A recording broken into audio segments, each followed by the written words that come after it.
Now the OP play, or a formation that a lot of pro players have been using over the last couple of years, is going to be the trips tight end flex. Basically we're going to use the motion Y post. It's such a money play, you got to throw it into your scheme.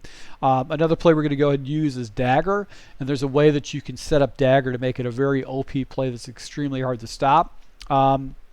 Another play we're going to go ahead and throw at the scheme is going to be this RPO zone alert Omaha. This gives you a bubble from the left side. You got a quick out with a tight end and obviously a run play. And then another play we're going to go and throw into this scheme is going to be the levels sail.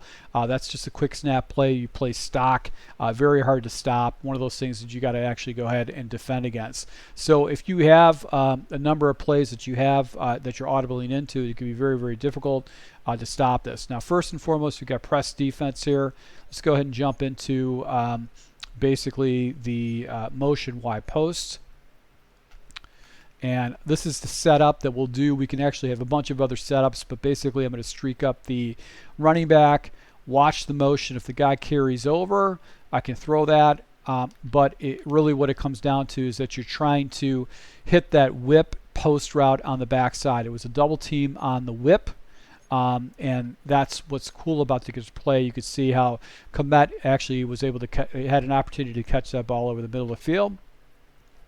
If the defender does not get out there in time, you can go ahead and throw that, but really what it comes down to is just trying to complete the whip and that post route over the middle of the field.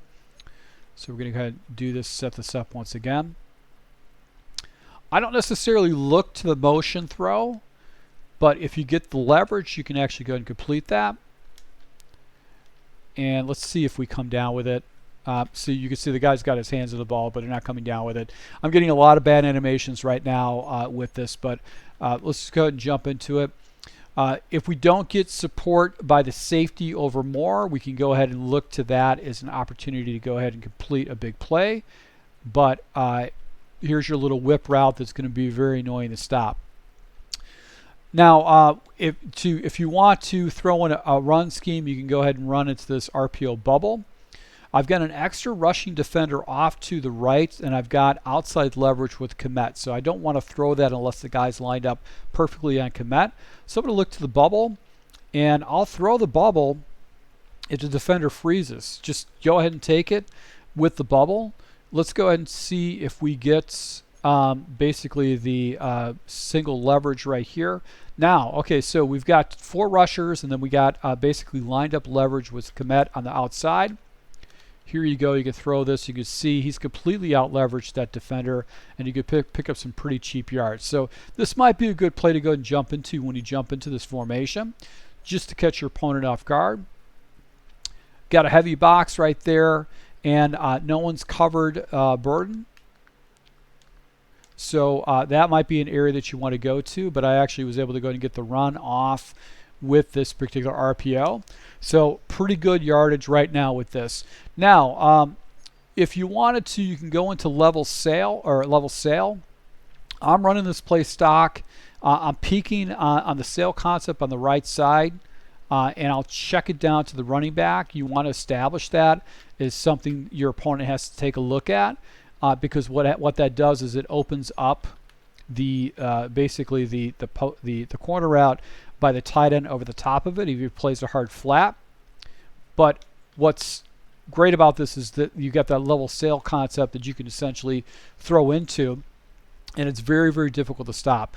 I've ran into some people that just run this play the entire game, and they have their reads down and just anticipate how people adjust, and it can be very, very difficult to stop.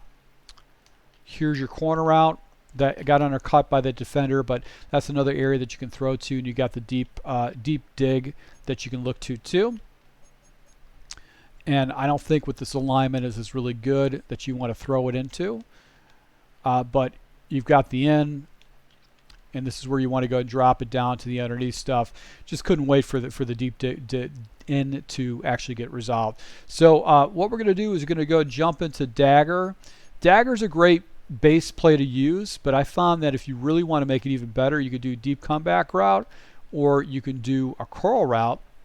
You still get the same clear out, so you can open up this drag with the tight end, But if you do a deep comeback route, it basically will give you an opportunity to hit your opponent with another way to attack him for some large yardage if he has any kind of matching principles.